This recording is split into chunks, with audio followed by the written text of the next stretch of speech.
part of what you need to do, maybe a lot with a 13-year-old, is manifest the 17-year-old you want to have in your house. Believe that kid is coming. Push the snark aside and speak to the kid who you are wanting to believe into existence.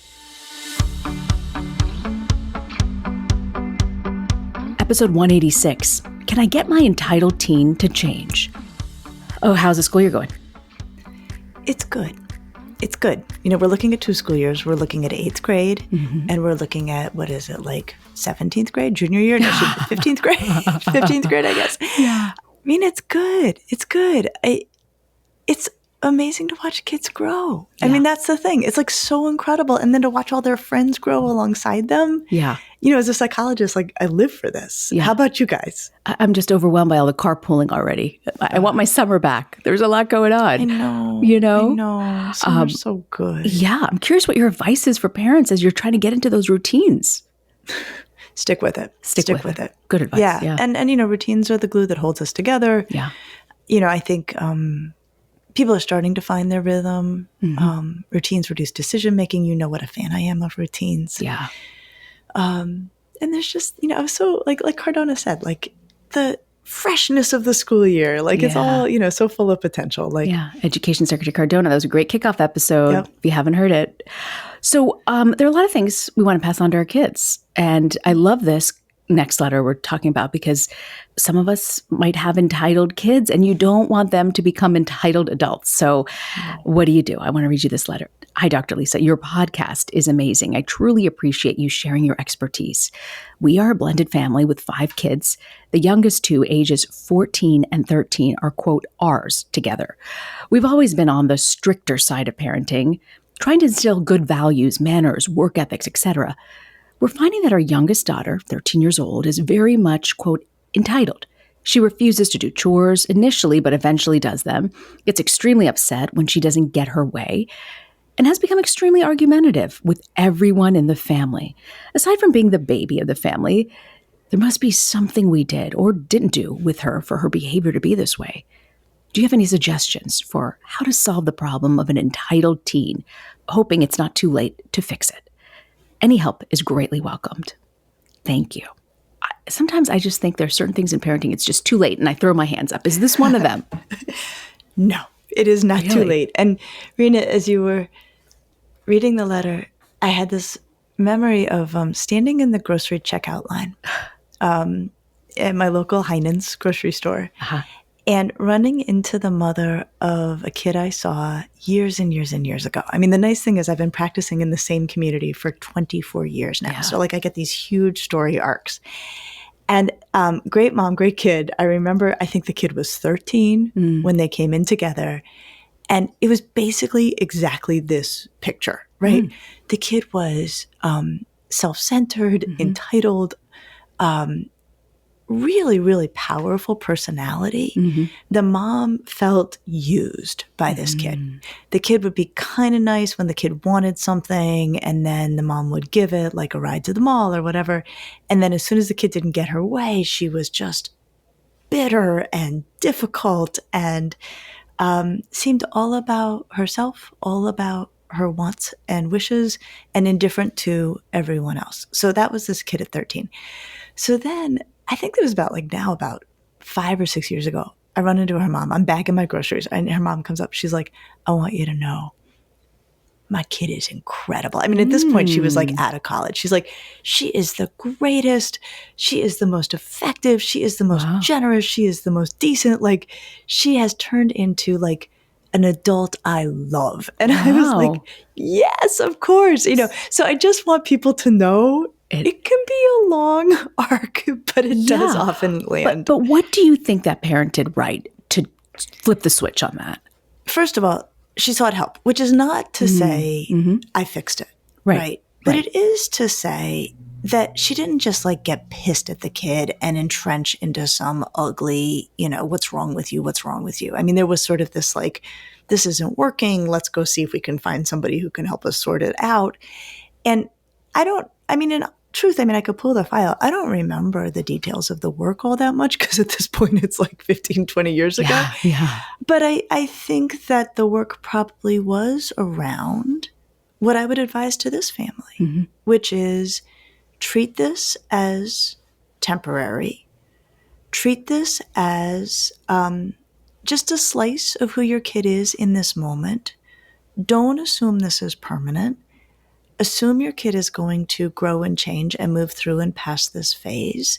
And meanwhile, try to engage it as little as absolutely possible. I think it was probably what I said then, and that is what I would say to these wonderful letter writers. When you look at this letter, the mom saying that this kid just doesn't do any chores, like it's like really difficult. What do you say to parents who are struggling to get kids to consistently do things like chores? Well, so it sounds like she said she'll do them, but like grumbling the whole time. Yeah. Right. Okay. So one of my favorite educators has this fabulous saying, which is complain, but comply. Tell me more. Tell me more. I think is so smart, right? Because like educators are constantly having to tell kids like pick up your stuff, move your bags out of the hallway, like all of the stuff. Being an educator means you're basically redirecting kids constantly. And I just love that this educator who cares for teenagers is like, you can complain all you want, just do what I ask. And I think but it's the do as I do. Like I feel like getting to the point of do as I say is like a World War III. Yeah. At this age. So let's think about it. So also just note 13. This kid's 13. I know. We could call this podcast 13. It is so hard in family life when your kid hits 13. True. And so, from many, many conversations, like, of course it's spicy. You got a 13-year-old on your hands. Okay, so let's slice this out. Like, you'd say, unload the dishwasher, and the kid rolls their eyes, grumbles, and does it. I would just say, like, you know what? Ignore it. Ignore it. They did what they were asked. They don't have to pretend to like it. And I think sometimes, especially with girls, we can be like, I want you to do it and I want you to pretend to like it. I'm like, just as long as they do it. Yeah. Then there's a kid where you're like, unload the dishwasher. And they're like, none of those are my dishes. Right? I've heard that one before. That. And then I think you can say, hey, you're a member of this family. Our family is an organization. We are counting on you to help keep the organization running. You could try that. And if the kid is still like, yeah, but none of those are my dishes, I'm not doing it. I think the goal here is to try not to blow your top because this is pretty obnoxious. And I think you can say, look, that is one of the responsibilities we hold you to in this house, and your privileges are contingent on meeting your responsibilities. If you want to ride over here, if you want me to take you to Sephora over there, if you want, like all of these things that you want, because the good thing about 13-year-olds, they want stuff, it hinges on you doing your part. And it hinges on your privileges. So it's your call. You unload the dishwasher or I unload the dishwasher. If you unload it, these options remain available. If I unload it, this is off the table for a week. When you deal with sort of kids getting upset about not getting their way, what's your advice on dealing with that? I will tell you, I think the engage as little as possible with the behavior you're trying to extinguish, right? So when we think about behavioral science with animals, a response is often reinforcing. So if the kid is disappointed, right? And a lot of raising kids is to disappoint our kids, right? They want something, we can't give it to them. There's some new fabulous fanny pack, which thank God have made a comeback. Like I tried to push fanny packs back like 10 years ago and like ran. Okay. I could see this happening. Yep. So, but there's some new fanny pack that is better than the fanny pack she already has and wants one. And you're like, no, like you've got the nice fanny pack. We're not getting you another nice fanny pack. Okay. So this kid has, let's imagine like a real eruption around this, like why, bah, bah, takes it terribly. What has happened is she is very, very, very stirred up, right? That news is disappointing. It's made her very upset inside. And one of the ways that people, especially teenage people, get relief for an upset feeling is they externalize it. They spread it all around, right? So, she's upset, and now the goal to get some relief, and this is unconscious, is probably to make the parent upset, right? Because then now I don't have to sit alone with this upset feeling. Everybody's upset. So if she's like, what? No, you're the most, horrible parents in the world. Like, I need this new fanny pack. Every other kid in my entire class has this fanny pack. If you participate in that, you're reinforcing it. You're saying, this is the system by which you can get relief. You get upset and then you get me upset and now we're having this fight and you don't have to sit with that uncomfortable feeling. You've spread it all around the house. Yes. Okay. So the goal is to try to not engage in getting activated with the kid. Okay. We are going to return to, but what if you do? Because it's almost impossible not to. 100%. So I think, the kind of response that I would put in the place of engaging in an activated way, the kid's like, how could you, whatever, is you could be like, look, I get it. You're disappointed. I am sorry. We don't always get what we want. This is a tough one. And I think you'll find a way to come to terms with it. To be empathic, but not buckle or participate. Empathic, but not buckle. Because I think the problem is I go straight to buckle before any sort of empathic. Because we're tired. Yes. And it's usually at the end of the day when they're asking. And then it's built up when I realize the house is a total disaster and this should not fall all on me. No. And so you're like, you know what? Here, go get the, just make it go away. No, right. I totally get it. I totally get it. And here's what's really cool. Our kids are incredibly durable, and parents can constantly do what I'm not advising, and the kids are going to come out great anyway. Yeah, I would say 99.9% of the time. You're totally right. So in that moment of when kids get really upset about something, what is like the top 3 things parents should do? Like, walk us through a guided, without losing the plot on this. Okay. So I would say, first of all, try to hold on to the fact that the experience emotionally for teenagers is very different than it is for us. That may seem like a dumb little fanny pack to you. To the 7th or 8th grader whose peers all seem to have it in their perception and who is being denied it, that fanny pack may feel like it is the key to social connection and not being left behind in the Serengeti in that kind of primitive way that kids can feel about belonging to a pack and having group membership. So if you can, when the kid is spinning out about something that strikes adults as really material, really petty, really dumb, an overreaction, if you can try to remember how scary it feels as a young teenager especially to in any way be distanced from one's peers. I think that can then get you to step 2, which is to try to summon some empathy. And then I think it can maybe get you to number 3, which is not holding a grudge. So here's the hardest I have found in my own parenting of teenagers. They move so fast emotionally. So you can have an interaction like this in the kitchen, which is just yucky, right? It's ugly.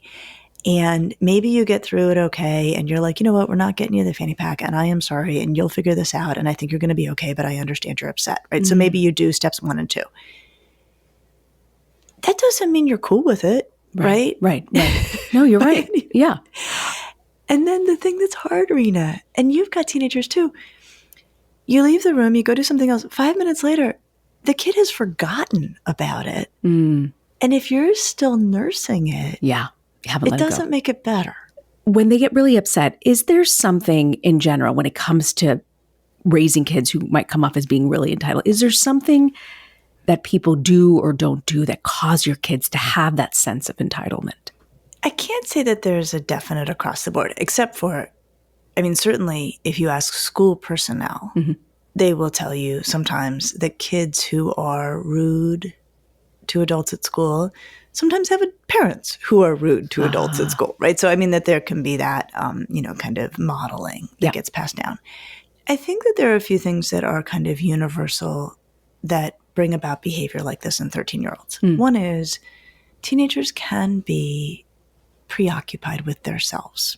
Like, I am very, very, very reluctant to ever say anything critical of teenagers, but it is true. There is so much going on inside that they can come off as quite self-centered. I've seen this enough to say it's a pattern. It doesn't last, but it's natural.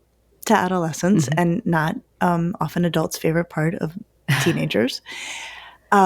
There's also things like social status, materialism, being surrounded by kids with things that, envy, right, comes up big at this time of life. I will also say, Reena, and I don't know if you've had this experience as a parent. It feels like it was when my kids were a little bit younger, but there were times when, like, there would be a show that they were watching a lot, like on, Nickelodeon or Disney or one of those streaming services, where the kids on the show were really sassy and obnoxious. And it felt like it upped that behavior. And so there are times I'm like, you're not watching that anymore for a while. Did you ever come up against that? Yeah, I do. Or there are certain phrases or something they pick up and they keep using it. It's absolutely obnoxious or disrespectful. We've definitely had those moments. Yeah. And so I think sometimes kids will see it and try it out. Totally. It goes back to modeled behavior, right? If their friends are doing it, you see it on TV, you think that's normal. Yeah. And so I think wherever it comes from, right? And kids may be hearing other kids talk that way. I mean, do you ever remember, I remember as a kid sometimes being at a friend's house and hearing how a friend talked to their parent and being like, whoa. Totally. Like, oh my gosh, that would not fly in my house, right? Completely. Where some kids might be like, I'm going to give it a shot, right? And see. So if you're, wherever they're getting it, if it doesn't fit with your values, and it's very clear that this letter writer, like, they've got a pretty clear sense of what the parameters are. I think rather than being like, oh my gosh, my kid is broken. Right. I think just to be like, whoa, no, like, we don't talk to each other like that, or like, excuse me, or like, what was that? I mean, I think you can push back on it pretty quick. So what do you do in the moment? They keep bugging you about this one thing they want over and over again. Maybe it's excessive. Maybe it's too much money. Maybe they just don't need it. And you are tired, you are exhausted, and you lose it on them, right? You start to get really, really angry.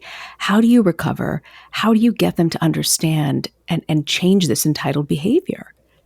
I think if you blow your top, it's probably best for everybody to separate for a little while, right? I mean, I think it's very hard to shift gears into a constructive conversation when everything is like so hot. So I think if you do, you just say, like, you know what?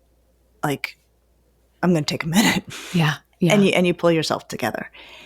I think then ideally you go back and you try to do a little modeling around emotional intelligence.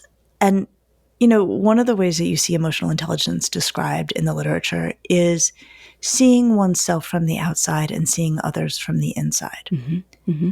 You're trying to foster emotional intelligence in your kid. And the thing about a 13-year-old, I'd probably say this once every time we talk about 13-year-olds, they're still kind of concrete in their thinking. They don't always see things from other perspectives. But you can help nudge that along. So I think an example of what that would look like in family life is you come back to your kid and say, look, I owe you an apology. I spoke to you in a way that I don't like and don't feel good about. But you know that when you are asking for a material object and not letting it go, I'm going to get angry. Like, I really don't like that, and I'm going to get angry, right? So it's like helping them sort of see what's at work. And then if you're going to really try to bring it, you could try to see that kid from the inside and say, but I also get it, that it's very hard for you that other parents are giving this thing to your friends and we won't do it. And I get that that makes you upset. So I think that, like, that's acknowledging what recovery could look like. Okay. So you're saying, I guess, apologizing, which I say I never thought of ever doing until I became part of this podcast. And you've taught me that's an important step in parenting. And then recovering by acknowledging to them, like, I know this is something you really, really want. Yeah. And then get the kid a job. Figure out a way they can earn it. Yeah. No, I think that, part of how kids grow and also become less entitled is they take care of other things and other people, and they have obligations and responsibilities. And that doesn't mean they're going to like it. And it doesn't mean that they're going to not grumble their whole way through it. But, and I think it's really hard to find jobs for 13-year-olds. But I think to the degree that you can require them to be putting energy out into the world on behalf of others, even if they are being kind of a pill through the whole thing, go ahead and do it. So maybe it's your church does, meals down at, a special services place once a week, once a month. Your kid is now part of that. Or maybe it's that they want this fanny pack, and you're like, then you need to earn the money for the fanny pack. Yeah. Right? And you need to start walking people's dogs or babysitting. I think you cannot go wrong ever, ever, ever, ever by requiring young people to do things where other people are counting on them. It is the path to thriving. It is one of the key paths to mental health. And for a kid who feels like the whole world owes them everything, flipping it and having it be like, no, you have responsibilities to others. And we're going to require this as something that we feel is important in our family. And you can roll your eyes through the whole thing, I think is a good place to start. Okay. What else do you think can be done to fix it? Because I know there are a lot of things that parents feel, just like I said at the top of the podcast, whether it's messiness or eating habits, or sometimes as you get further into the teenage years, you feel like, well, the cell phone, well, that opportunity's gone. I just can't turn it around. Can you explain to us how we can turn it around, and what else could be done to fix this entitled kid? I don't know why this is coming to mind now, but you know how we've talked sometimes about manifesting? I'm obsessed with this. I know you're into it. And you know that I'm a scientist. Yes, I know. I know. So sure. This is the yin and yang of this podcast. Okay, but Reena, this is really cool. We've done some research where we look at people's perceptions of adolescence. And people who believe teenagers to be problematic in any variety of ways are more likely to go on to have problematic teenagers. Isn't that something? It's really something. And we control for all sorts of things, like whether or not they've had whether they have an older teenager who's proved them right already, like we get that out of the picture, like we keep it clean. So I think there's some manifesting at work here. And I think part of what you need to do, maybe a lot with a 13-year-old, is manifest the 17-year-old you want to have in your house. And believe that kid is coming. Believe that's already in the kid you've got, even if they are doing a darn good job of hiding it on a pretty regular basis. So I think what you do is you look at the kid who is like so salty because you are requiring them to walk the dog. And you picture instead the 17-year-old version who is, and 17-year-olds, I mean, they are the coolest, right? Who is broad-minded and philosophical and generous and thoughtful and fascinating and like glad to help. And you talk to that 13-year-old as though they are soon to become the person you know they are. And so I think you just, whatever it is they're doing, I believe this, like, talk to them like the thing they're doing is like kind of weird and weird to them too, but you want to have a conversation with like the awesome kid who's also there and be like, you know what, this isn't how we talk, that, right? Like, you love that dog, take the dog, I mean, just see if you can just push the snark aside and speak to the kid who you are wanting to believe into existence. I remember you saying several seasons ago that you talk to the side of the kid that you want to show up. Yep. That's the kid that shows up. And I think so often we are overwhelmed by our fears as parents of like, I've got to control their food. I've got to do this. I've got to, I can't do, because they can't do it. We just assume they can't without in our minds believing actually they are capable. They can do this. They can achieve this. They can totally do it. And, but Reena, like what you say about like fear as parents, right? It is really scary right now to be parenting teenagers because like the headlines are terrifying. Yeah. And I think because the moment is so consuming for the teen, right? The teen is having this like, if I don't have this fanny pack, like I might as well like just, why even go to school, right? I mean, that's what it feels like. I think there can be almost a contaminatory quality for the parent of like, it becomes consuming. It feels as forever to the parent as it does to the kid. And so then you're like, holy moly, like I have this totally unpleasant human on my hands. Yes. And I think the job of the parent is to be like, this is a growing and changing person who will never grow and change as fast as they are right this minute. Yeah. And they're being kind of obnoxious this minute. Yeah. That doesn't mean they're an obnoxious person, or that they won't turn into the person being described to me at Heinen's, who is like the greatest young adult ever. They do become that. That's great. Because it sure doesn't feel that way sometimes. No, it does not. You don't think you're ever going to get on the other side. Well, that's wonderful. Lisa, what do you have for us for parenting to go? Oh, man. Maintaining perspective, which is what raising teenagers requires constantly, requires energy, Reena. Tell me about it. Some days you just don't even have it for the entire week. Don't. So, I mean, really, the takeaway here is we all need to take very good care of ourselves. We need to protect sleep. We need to eat wonderful foods. We need to have our friends. Because when your 13-year-old or 14 or 15 or 16 or 17-year-old is really, really, really wound up, it takes some real resolve to not go to a place you don't want to be. And you only can have that resolve if you are rested. So honestly, sleep. I will always find a way to bring it back to sleep. And you know what? And I'm grateful you do, because I think it's something parents need to hear over and over again, that you shouldn't feel guilty for going to bed early or for sleeping in and not running or walking the dog. That, it builds up. So I think it's so important to hear that message.